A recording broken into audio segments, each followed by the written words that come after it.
Saludos jóvenes, ¿cómo están? Continuamos con los lenguajes de programación, que es el punto 3 de nuestro primer tema.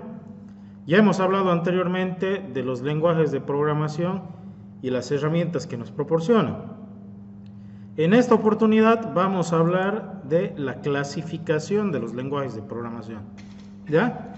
Y existen tres criterios de acuerdo a los cuales nosotros vamos a clasificar a los lenguajes de programación, según el nivel de abstracción, según la forma de ejecución y según el paradigma de programación, ¿ya?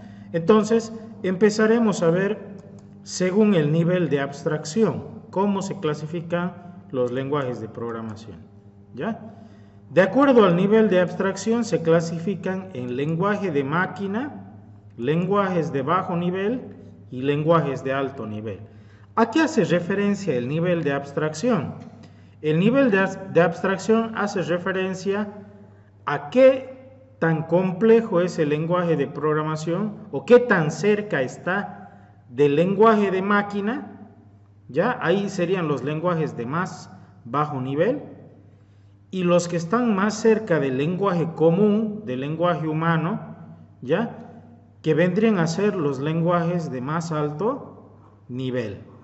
Ahora, se puede decir parecidos al lenguaje del humano, ¿no? Pero en realidad el lenguaje que predomina, el idioma que predomina en los lenguajes de alto nivel y en todos los demás, son las palabras reservadas que se utilizan en el idioma inglés, ¿ya? Entonces, la mayor parte de las instrucciones en los lenguajes de alto nivel ya tienen una similitud prácticamente elevada con el lenguaje común, pero en el idioma inglés, ¿ya? Entonces, mientras más bajo sea el nivel del lenguaje, más nos acercamos a la programación en ceros y unos, ¿no? Ceros y unos, lenguaje en binario, ¿no?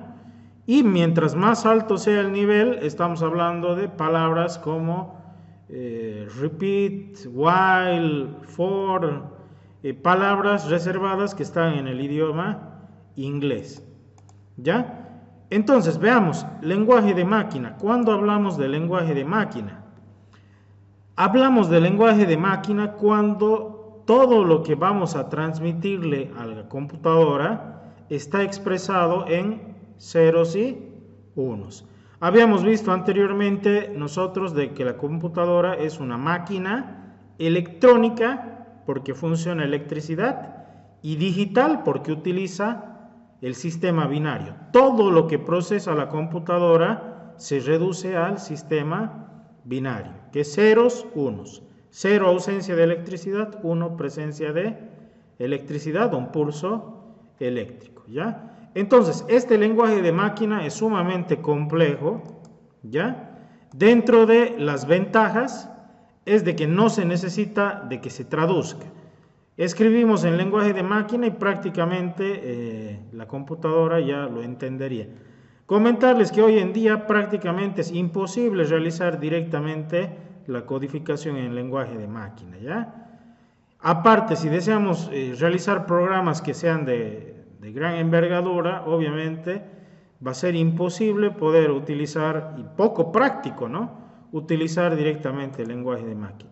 Desventaja: la dificultad y lentitud de la programación, ¿ya? Entonces, eso debería ser en cuanto al lenguaje de máquina. El segundo tipo de lenguaje, el lenguaje de bajo nivel. Los lenguajes de bajo nivel, en realidad el que predomina ahí es el assembler, que es el lenguaje ensamblador. En este lenguaje se utilizan palabras memotécnicas, ¿ya? ¿Qué quiere decir memotécnicas? Pequeñas abreviaciones de operaciones, por ejemplo, como se indica acá: add para sumar, sub para restar, div para dividir, etc., ¿no? Y acá se hace el manejo de los registros de la memoria, ¿no?, que en este caso nosotros tenemos, en este ejemplo, add ABC, estaríamos realizando una operación en suma con valores almacenados en el registro, ¿ya? El ejemplo por defecto de este tipo de lenguaje de bajo nivel es el lenguaje ensamblador. Si alguien tiene curiosidad, anteriormente en la malla de la mayor parte de las carreras de ciencias de la información se llevaba una materia específicamente para aprender a programar en ensamblador, pero ya han ido desapareciendo de las mallas curriculares porque en la actualidad es poco práctico ya realizar este tipo de programación, ya en este tipo de lenguajes. ¿Por qué? Porque es sumamente dificultoso, ya tiene un nivel de dificultad sumamente alto y es poco práctico, ¿no? Ahora, si aprendemos a programar en ensamblador, más que todo sería por el hecho mismo del conocimiento, ¿no? Y no tanto por poder llevarlo a la práctica, porque ya hay los lenguajes de alto nivel, bueno, nos proporcionan funcionalidades sumamente avanzadas que nos permiten codificar ya en mucho menos tiempo y con menos esfuerzo. Ahora, ¿cuáles son las ventajas y desventajas? Ventaja de que no es tan complicado como el lenguaje de máquina. Y la desventaja es de que para cada microprocesador tiene su propio lenguaje. A pesar de que son parecidos, tendríamos que aprendernos el manual, tendríamos que revisar el manual para programar cada uno de estos procesadores, ¿ya? En este caso, más que todo, cuando se trata de procesadores un poco más antiguos, ¿no? Pero los modernos tienen ya cierta similitud. Ahora, en este caso, programar en ensamblador, ya como les había mencionado, no es tan práctico, ¿ya? Vamos a ver ahora el tercer tipo de lenguaje, que vendrían a ser los de alto nivel, que es lo que más se utilizan en la actualidad, ¿ya? Son aquellos lenguajes en los que las instrucciones se escriben utilizando palabras, como les decía, similares a nuestro lenguaje, al lenguaje humano.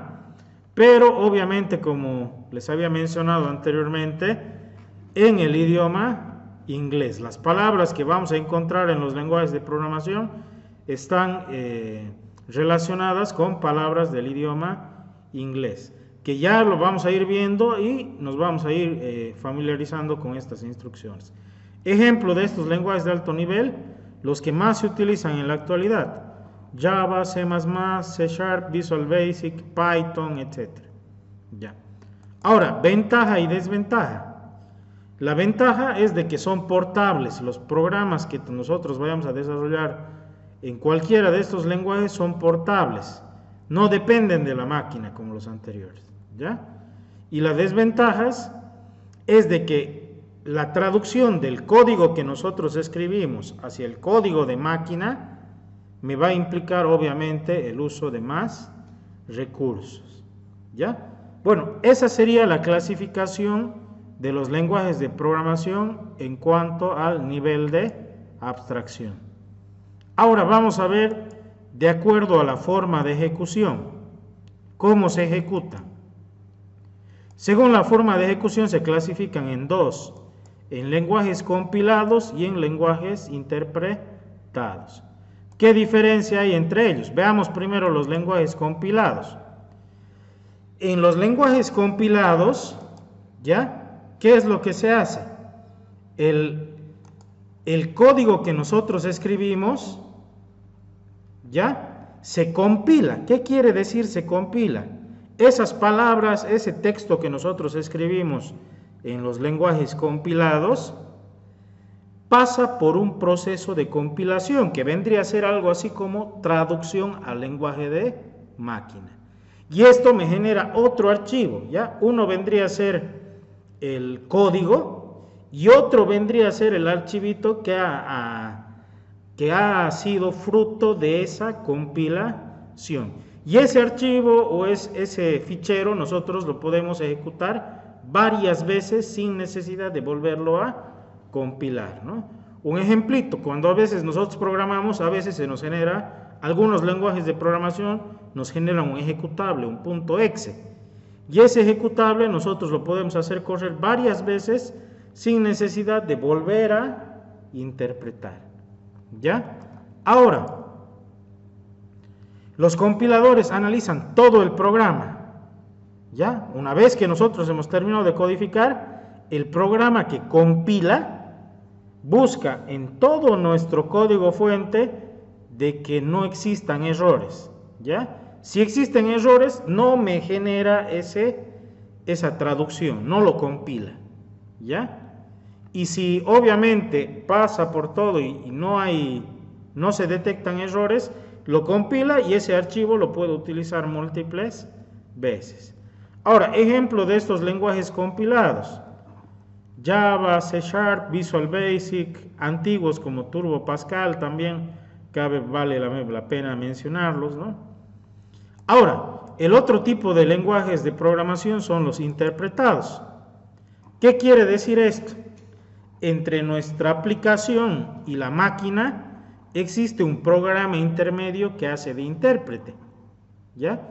Este intérprete traduce en tiempo de ejecución, o sea, mientras se va queriendo acceder a este programa, va traduciéndolo desde nuestro código hasta el lenguaje de máquina, ¿ya? Entonces, estos, cada vez que se ejecutan, se vuelven a interpretar, ¿ya? Y analizan las instrucciones según necesitan.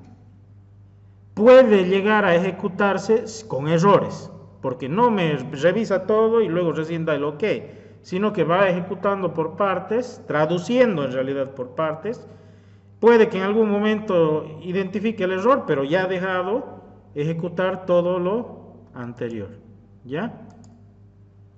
Ejemplo de estos lenguajes de programación: Lisp, JavaScript, Python, Ruby, PHP, ¿ya? Esos son algunos ejemplos de este tipo de lenguajes de programación, ¿ya? Entonces, en cuanto a la forma de ejecución, tenemos los compilados y los no compilados.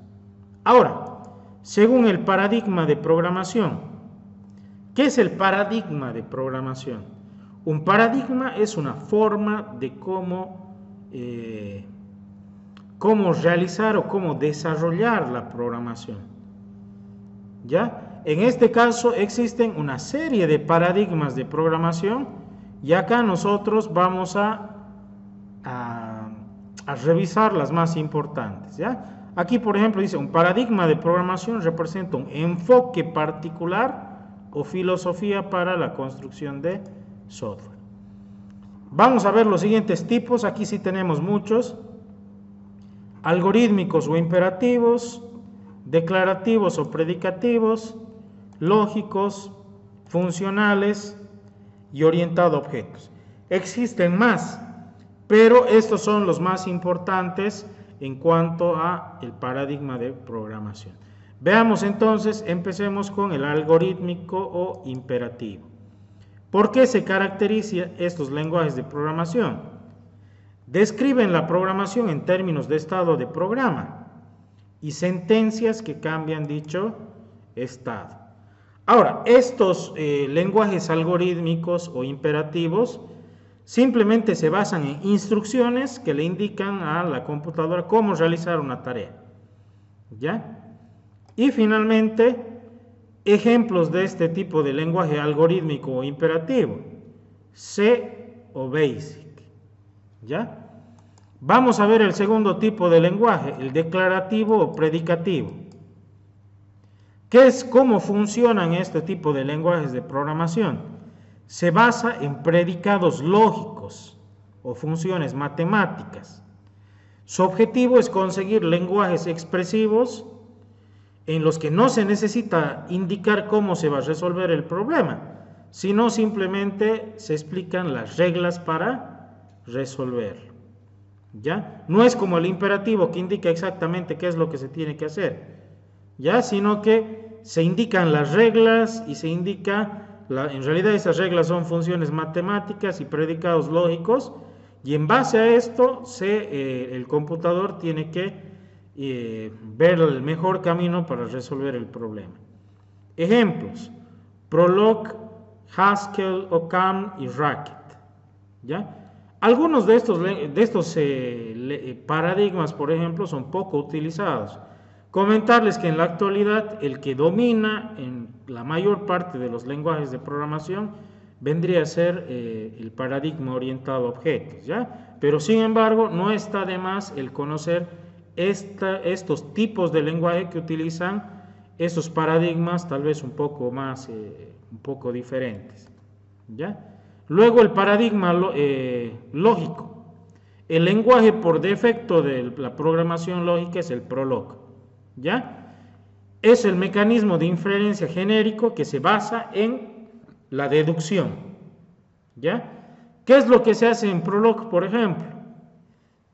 Igual, casi similar a lo anterior, ¿ya? Se define una base de conocimientos y una serie de reglas lógicas. En base a esas reglas lógicas se procede a evaluar para la toma de alguna decisión, ¿ya? En el ejemplo, el único ejemplo que pudiéramos nombrar aquí, y el lenguaje de programación por defecto de programación lógica es el Prolog. Funcionales. ¿En qué se basan los funcionales? Se basan en funciones, ¿ya? En entradas que vendrían a ser parámetros, el proceso que vendría a ser una función o una subrutina que recibe a esas entradas y va a realizar alguna operación. Y fruto de esas operaciones me define una salida. El mecanismo de inferencia genérico se basa en la reproducción de una expresión funcional a otra equivalente simplificada. Ejemplos, Lisp, ¿ya? Y por último, el paradigma más utilizado en la actualidad por la mayor parte de lenguajes de programación es el paradigma orientado a objetos, ¿ya? En la materia de programación 3 ustedes van a profundizar mucho en cuanto a este paradigma. Sin embargo, acá ya les voy adelantando. La visión que se tiene en este paradigma es de que todo lo que nosotros vayamos a concebir se puede clasificar en clases. Las clases vendrían a ser un conjunto de elementos que tienen similares características. Por ejemplo, tenemos Juan, Pedro, Inés, todos son personas. Y esas personas tienen elementos en común, que vendrían a ser los atributos, ¿ya? Los métodos y, en realidad, los atributos y los métodos. Los atributos vendrían a ser, por ejemplo, edad, fecha de nacimiento, color de ojos, estatura. Esos atributos se los definen en base al contexto del sistema que estemos modelando, ¿no? En algunos casos, en algunos sistemas, no me interesan algunos atributos, mientras que en otros, esos atributos descartados pueden ser importantes, ¿no? Esto ya lo van a ver más a detalle, no voy a profundizar demasiado en este aspecto, pero en el paradigma orientado a objetos, todos los elementos que son comunes se organizan en clases y cada uno de los elementos individuales que forman parte de esa clase vendrían a ser los objetos, ¿ya? Veamos qué es lo que dice. Usa objetos y sus interacciones para diseñar programas. Está basada en técnicas. Estas son técnicas de la programación orientada a objetos. Herencia, modularidad, polimorfismo y encapsulamiento. Estas ustedes la van a ver a detalle en la materia de programación 3. Es uno de los más usados en la actualidad, como les decía, en combinación con el paradigma imperativo. Ejemplos. La mayoría de los lenguajes de programación actual soportan la programación orientada a objetos, de los más usados en la actualidad, ¿no? Acá, por ejemplo, les coloco C++, Java, Python, PHP, etc. ¿Ya? Bueno, eso sería todo en cuanto a la clasificación de los lenguajes de programación de acuerdo al nivel de abstracción, ¿ya? Segundo, estaría en base a la forma de cómo se ejecutan, ¿no? Nivel de abstracción, la forma de ejecución y el paradigma de programación. Según el nivel de abstracción tenemos de máquina, bajo nivel y de alto nivel. De acuerdo a la forma de ejecución, nosotros tendríamos a los compilados y a los interpretados. Y de acuerdo al paradigma, nosotros tenemos a los algorítmicos o imperativos, declarativos o predicativos, lógicos, funcional y orientado a objetos, ¿ya? Bueno, hasta aquí dejamos este video, chicos. Espero que hayan podido captar. He tratado de explicar lo más esencial de este aspecto. No es fundamental el aprender de memoria esta situación, sino simplemente tener un conocimiento. Y lo importante es de que en la actualidad, ustedes sepan lo siguiente: en la actualidad, el tipo de lenguaje de programación más utilizado es, en cuanto al nivel de abstracción, los lenguajes de alto nivel, ¿ya? En cuanto a la forma de ejecución, los dos tipos son utilizados en la actualidad, tanto los interpretados como los compilados. Ambos, tal vez en la misma dimensión, se utilizan en la actualidad, ¿ya? Y por último, de acuerdo al paradigma de programación, el paradigma que predomina en la actualidad es el de paradigma de programación orientada a objetos, ¿ya? Bueno, hasta aquí dejamos este video, chicos. Nos vemos en una siguiente oportunidad. Aquí estaríamos concluyendo este primer tema netamente teórico de conceptos que ustedes los tienen que aprender antes de que empecemos con la parte práctica, ¿ya? Aquí quedamos, nos vemos en una siguiente oportunidad. Chao.